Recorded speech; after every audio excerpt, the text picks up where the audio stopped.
कहानी के शुरुआत में ही हम एक कार में कॉलेज स्टूडेंट जिसका नाम किम्बरली था उसे देखते हैं, जो अपने फीमेल और मेल फ्रेंड्स के साथ किसी जगह टाइम स्पेंड करने के लिए जा रही होती है। जब वो लोग रोड पर खड़े होते हैं तो उनके पास एक भीख मांगने वाली बूढ़ी औरत आती है। उस औरत के पास एक बैग था जिसके अंदर के सारे कैन रोड पर ही गिर जाते हैं। किम्बरली के साथ उसके सभी दोस्त उसे इग्नोर करते हुए गाड़ी स्टार्ट करके चले जाते हैं। रास्ते में उन्हें एक स्कूल बस दिखाई देता है जिसके अंदर के सभी बच्चे पाइलअप चिल्लाकर शोर मचा रहे होते हैं और उस बस पर किम्बरली के सिवाय कोई और भी ध्यान नहीं दे रहा था। जब वो अपने कार को रेडियो चालू करती है तब उसे पता चलता है कि आज से 1 साल पहले ठीक आज ही के दिन हादसा हुआ था, यानी इंसिडेंस हुआ था जिसमें वो फ्लाइट तबाह हो चुकी थी। उस रेडियो का चैनल चेंज करने पर उसमें एक सॉन्ग चल रहा होता है जिसमें सॉन्ग का नाम था हाईवे टू हेल। किम्बरली को यह बात काफी अजीब लगती है कि तभी किम्बरली देखती है कि उस हाईवे पर उसके साथ और भी बहुत से लोग अपने अपने वाहन के साथ थे। उनके सामने से एक ट्रक जा रहा होता है जिस ट्रक पर बहुत बड़े बड़े लॉग्स रखे गए होते हैं। किम्बरली को यहाँ से फील होने लग जाता है कि जैसे कुछ तो बुरा होने वाला है। वो काफी ज्यादा साइंस भी फील करने लगी कि यहाँ पर जरूर कुछ होने वाला है कि तभी अचानक से उस लॉग्स की चेन टूट जाती है और सारे वुडन लॉग्स हाईवे पर गिरना शुरू हो जाते हैं। रोड पर एक पुलिस ऑफिसर भी होता है। एक लॉग सीधा उसके कार के अंदर घुसकर उसे क्रश कर देता है। उन्हीं में एक बाइकर भी था जो वो अपने बाइक से दबकर दर्दनाक तरीके से मारा जाता है। इन सब के साथ अलग अलग लेडी थीं,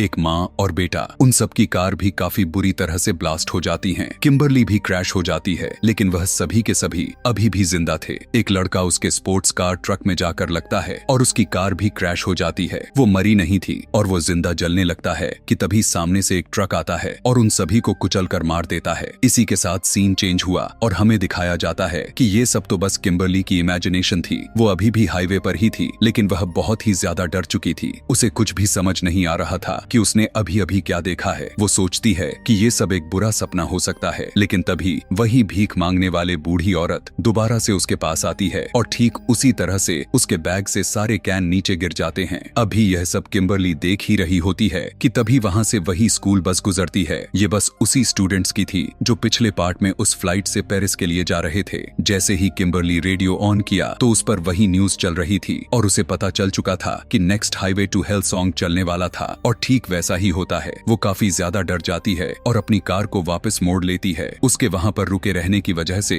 वहाँ पर ट्रैफिक जाम हो चुकी थी। वहाँ पर सभी लोग फंसे हुए थे जिसको किम्बरली ने अपने इमेजिनेशन वाले दुर्घटना में देखा था। इस कहानी का मेन कैरेक्टर एक पुलिस ऑफिसर जिसका नाम बर्क था वो भी होता है और वो भी वहाँ पर फंसा हुआ था। वो किम्बरली के पास आकर उससे रीजन पूछने लगता है। वो उसे बताते हुए कहने लगती है कि यहाँ पर एक बहुत ही बड़ा एक्सीडेंट होने वाला है। बर्क किम्बरली को कार से बाहर उतरने के लिए कहता है कि तभी उस हाईवे से होता हुआ वही ट्रक गुजर रहा होता है जिस पर बड़े बड़े लकड़ियां रखी गई थीं। किम्बरली बर्क को बताती है कि वही ट्रक है जिसकी वजह से एक्सीडेंट होने वाले हैं। अभी वो यह सब कह ही रही होती है कि तभी वहाँ पर एक्सीडेंट हो ही जाता है। उसे कुछ भी समझ नहीं आ रहा था कि ये सब कुछ क्या हो रहा है कि तभी वहाँ पर किम्बरली एक सिंबल देखती है जिस पर 180 लिखा हुआ था, जो कि पिछले पार्ट में दिखाई गई फ्लाइट 180 से कनेक्टेड था। कि तभी अचानक से एक ट्रक उसके कार की तरफ आता है जो पुलिस ऑफिसर बर्क किम्बरली को बचा लेता है, लेकिन किम्बरली के तीनों फ्रेंड्स मारे जाते हैं। देखा जाए तो यहाँ पर सब कुछ उसके इमेजिनेशन से उल्टा जा रहा था, यानी उसके फ्रेंड्स को सबसे लास्ट में मरना था लेकिन वो सबसे पहले मारे गए। यहाँ पर किम्बरली दुखी के साथ खुश भी थी कि वो खुद को और बाकी के लोगों को बचा लिया। ऑफिसर बर्क के साथ बहुत से सर्वाइवर्स बैठे होते हैं और यहाँ पर जब वो किम्बरली से इन्वेस्टिगेशन कर रहा होता है तो हमें पता चलता है कि किम्बरली के साथ ठीक वैसा ही हुआ था जो इस कहानी के पार्ट 1 के फ्लाइट एक्सप्लोजन सर्वाइवर एलेक्स और उसके बाकी के फ्रेंड्स के साथ हुआ था। यहाँ पर हमें पता चलता है कि एलेक्स भी मारा जा चुका है, लेकिन एक लड़की जिसका नाम क्लेयर है वो अभी भी जिंदा है और उसने अपने आप को एक कमरे में लॉक किया होता है ताकि वो बच सके। इनमें से कोई भी यकीन नहीं कर पा रहा था कि आखिर कोई अपने मौत को कैसे टाल सकता है, लेकिन वे सभी खुश थे कि सब बच चुके हैं।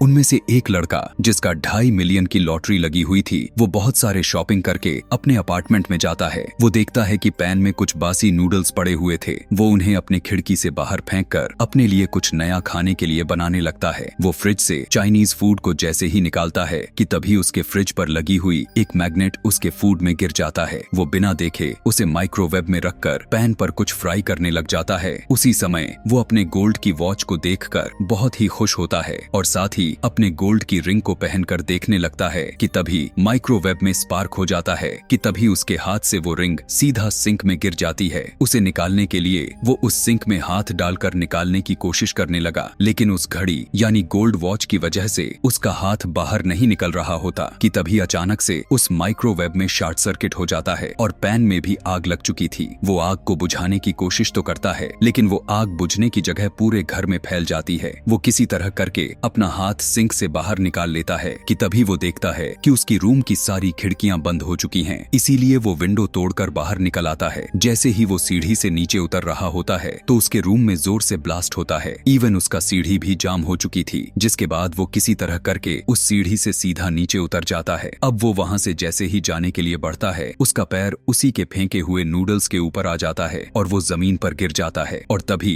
ऊपर फंसी हुई सीढ़ी सीधा उसके आंख में आकर गिरती है, जिससे उसकी वहीं पर मौत हो जाती है। दूसरी तरफ ऑफिसर बर्क को दिखाया जाता है जो फ्लाइट 180 के सर्वाइवर्स के ऊपर रिसर्च कर रहा था। उसे पता चलता है कि वो लोग जो बच चुके थे वो बाद में काफी बुरी तरह से मारे गए थे। यहाँ पर हमें पता चलता है कि एलेक्स के सर पर ईंट गिरने से मर गया था और उसके साथ क्लेयर भी थी जब यह एक्सीडेंट हुआ था। दूसरी तरफ सभी लोग जो हाईवे इंसिडेंट से बच गए थे वो अभी भी काफी खुश होते हैं, लेकिन जैसे टीवी पर उस लड़के की न्यूज आती है जिसकी अभी रिसेंटली में डेथ हुई है तो वो काफी परेशान हो जाते हैं। किम्बरली क्लेयर से मिलकर बहुत सारे सवाल जवाब करना चाहती थी, इसीलिए वो उससे सैनिटोरियम में मिलने के लिए जाती है। क्लेयर उससे कहती है कि तुम्हें साइंस पर ध्यान देना बहुत जरूरी है, क्योंकि साइन ही ऐसी चीज है जो उन्हें बचा सकते हैं। यहाँ पर हमें पता चलता है कि किम्बरली के इमेजिनेशन में डेथ उल्टी चल रही है, यानी जो सबसे लास्ट में मरा था उसकी सबसे पहले डेथ हो चुकी है और जो सबसे पहले मरा था उसकी सबसे लास्ट में होने वाली है। यहाँ पर किम्बरली क्लेयर से हेल्प मांगती है, लेकिन वो उसकी कोई भी किसी तरह का मदद नहीं करती, इसीलिए किम्बरली गुस्से से वहाँ से चली जाती है। अपने घर जैसे ही आती है तो उसे वहाँ पर ऑफिसर बर्क मिल जाता है। उसे किम्बरली की बातों पर यकीन होने लग गया था कि तभी कुछ पीजेंस उसके पास आने की कोशिश करने लगती हैं और वो उस साइन से जान चुकी थी। अब अगला नंबर उस माँ बेटे का है, इसीलिए वो दोनों उन्हें ढूंढने के लिए निकल जाते हैं। यहाँ पर क्लेयर को दिखाया जाता है वो यह सोचकर काफी परेशान हो चुकी थी कि ऐसे जीने से अच्छा है कि मैं मर ही जाऊं, और वो अब फाइनली सोचती है कि मैं इस सैनिटोरियम से बाहर चली जाऊंगी। वो माँ अपने बेटे को डेंटिस्ट के पास लेकर आई हुई थी, लेकिन यहाँ पर काफी अजीब सा म्यूजिक चल रहा होता है जो पहले भी चला करता था। बगल में ही कंस्ट्रक्शन का काम चल रहा था और बहुत सारे पीजेंस कबूतर विंडो से जोर जोर से टकरा रहे थे। उसकी वजह से डेंटिस्ट का पूरा फोकस नहीं हो पा रहा था, जिसकी वजह से वो उसे लॉफिंग गैस इंजेक्ट कर देता है।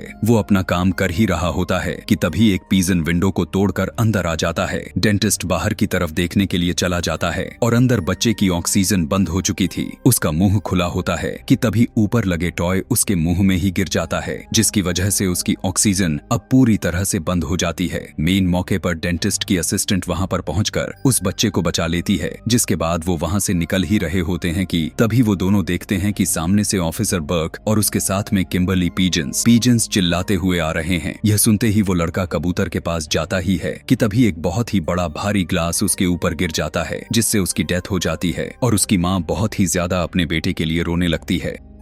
अगले दिन ऑफिसर बर्क सभी सर्वाइवर को अपने घर एक मीटिंग के लिए बुलाता है। वो किम्बरली को उसके घर छोड़ता है कि तभी वहाँ पर उन्हें क्लेयर मिलती है और वो उसको एक आदमी के पास लेकर जाती है जो उसे गाइड कर सकता था। वो आदमी उसे बताता है कि सिर्फ नया जीवन ही डेथ को हरा सकती है। अभी वो यह बातें कर ही रहे होते हैं कि तभी किम्बरली को एक विजन आता है कि एक लेडी गाड़ी चलाते हुए लेक में गिर जाती है और डूबकर वो मारी जाती है। यहाँ पर उन्हें याद आता है कि एक्सीडेंट में एक प्रेग्नेंट लेडी भी बची हुई थी और वो गाड़ी ही चला रही थी। उन्हें ऑफिसर बर्क भी बताता है कि वो इन्वेस्टिगेशन के लिए भी नहीं आई थी। अब इन्हें यहाँ पर न्यू लाइफ का कॉन्सेप्ट समझ में आ गया था और वो कहने लगते हैं कि हमें इजाबेला यानी वो प्रेग्नेंट औरत उसकी बेबी को बचाना है। बर्क क्योंकि पुलिस वाला था तो इसलिए इजाबेला को ढूंढना मुश्किल नहीं था, यानी उस लेडी को ढूंढने में काफी आसानी होने वाली थी क्योंकि उसने शहर के सभी पुलिस को बता दिया था। अगले दिन सब लोग ऑफिसर बर्क के बिल्डिंग में आते हैं और हमें दिखाया जाता है कि उसकी बिल्डिंग के लिफ्ट के दरवाजे सही से काम भी नहीं कर रहे थे।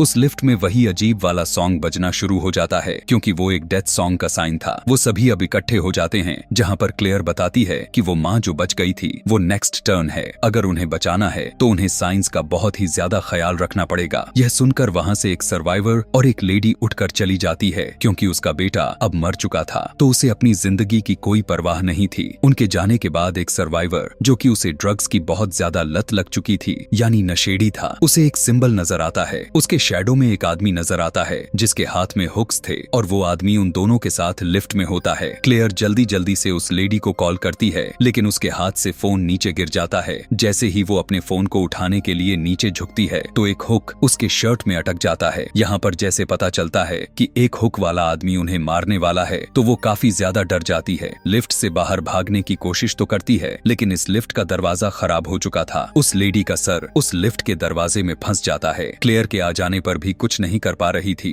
और उसका सर धड़ से अलग होकर जमीन पर गिर जाता है। बर्क को रिपोर्ट मिला कि पुलिस वालों ने उस प्रेग्नेंट लेडी को पकड़ लिया है। अभी वो वहाँ से जाने के लिए निकलने को तैयार ही होते हैं कि तभी वही सर्वाइवर जो उस लेडी के साथ भाग रहा था वो खुद को गोली मारने की कोशिश करने लगता है लेकिन गोली नहीं चलती, जबकि उस गन में कोई भी गोली कम नहीं थी। वो पूरी गन लोडेड थी। इसलिए यहाँ पर सब लोग ये सब देखकर दंग रह जाते हैं क्योंकि अभी उसकी बारी नहीं आई थी। सभी लोग पुलिस स्टेशन जाते हैं। वहाँ उस लेडी को लिवर पैन होना शुरू हो जाता है और ऑफिसर उसी के वैन में बैठाकर वहाँ से निकल जाता है ताकि वो हॉस्पिटल जा सके। गाड़ी में सभी लोग जब बातें कर रहे थे तो उन्हें पता चलता है कि वे सभी डेथ से पहले भी बच चुके हैं। यहाँ पर सभी लोग अपनी अपनी स्टोरी सुनाना शुरू करते हैं कि कैसे और किस तरह से डेथ से एट द स्पॉट बचे। वहीं पर किम्बरली भी बताती है कि वो अपने मॉम के साथ एक मॉल में जा रही थी और वो वहीं पर एक न्यूज देखने के लिए रुकी। इतने में कुछ लोग उसके मॉम को मारकर चले गए थे और वो बच गई थी। यहाँ पर हमें बताया जाता है कि पार्ट 1 में जो सर्वाइवर्स फ्लाइट एक्सप्लोजन में बच गए थे उनकी बाद में डेथ की वजह से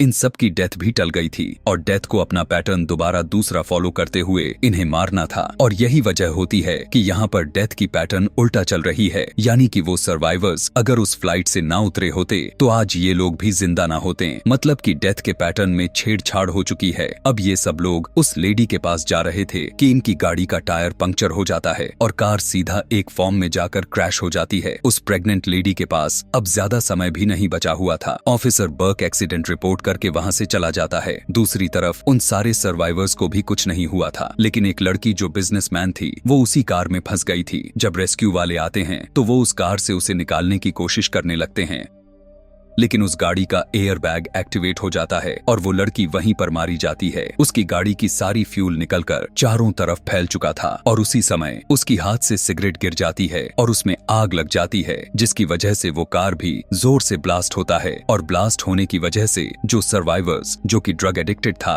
उसकी बॉडी पार्ट कटकर अलग हो जाते हैं। अब जो कि यहाँ पर सिर्फ 3 लोग बचे हुए थे और ये फाइनल सर्वाइवर थे। उनमें किम्बरली, बर्क और क्लेयर थे। उस प्रेग्नेंट लेडी को लेकर हॉस्पिटल जा रहे ही होते हैं कि तभी किम्बरली को फिर से विजन आते हैं। वो देखती है कि एक डॉक्टर उस प्रेग्नेंट लेडी को मारने वाली है। जल्दी से वो तीनों हॉस्पिटल पहुंच जाते हैं। वहाँ पर एक सर्वाइवर जो एक्सीडेंट में इंजर्ड हुआ था, क्लेयर उसे देखने के लिए जाती है पर अब उसकी बारी भी आ चुकी थी क्योंकि उसकी ऑक्सीजन सिलेंडर की पाइप बाहर निकल चुकी थी। फिर जब जिस डॉक्टर के बारे में किम्बरली को विजन आया था कि वो उस लेडी को मारने वाली है, वो दोनों मिलकर उसे रोक लेते हैं और उस लेडी का बेबी भी जन्म ले लेता है। वो दोनों काफी ज्यादा खुश थे क्योंकि एक नया जीवन जन्म ले चुका था। इस बात की खबर क्लेयर को भी देते हैं लेकिन तभी किम्बरली को दोबारा से विजन आता है कि वो लेडी जिसका अभी बच्चा पैदा हुआ था वो उस एक्सीडेंट में मरने ही नहीं वाली थी, यानी उन लोगों ने कुछ भी नहीं बदला हुआ था। क्लेयर जल्दी से उस इंजर्ड सर्वाइवर के रूम में जाती है लेकिन जैसे ही वो दरवाजा खोलती है वहाँ पर एक फायर एक्सप्लोजन हो जाता है और उस सर्वाइवर के साथ साथ क्लेयर भी मारी जाती है। यहाँ पर किम्बरली को यकीन हो जाता है कि उसके विजन में कोई और नहीं बल्कि वो खुद ही दिखाई दे रही है। उसे अब समझ में आ चुका था कि अब उसे क्या करना है। वहाँ खड़ी एक एम्बुलेंस को लेकर एक लेक में कूदा देती है। उसके पीछे पीछे बर्क भी कूद जाता है। वो किम्बरली को बचाने की कोशिश करता है लेकिन बहुत ही देर हो चुकी थी। उसकी सांसें रुक चुकी थी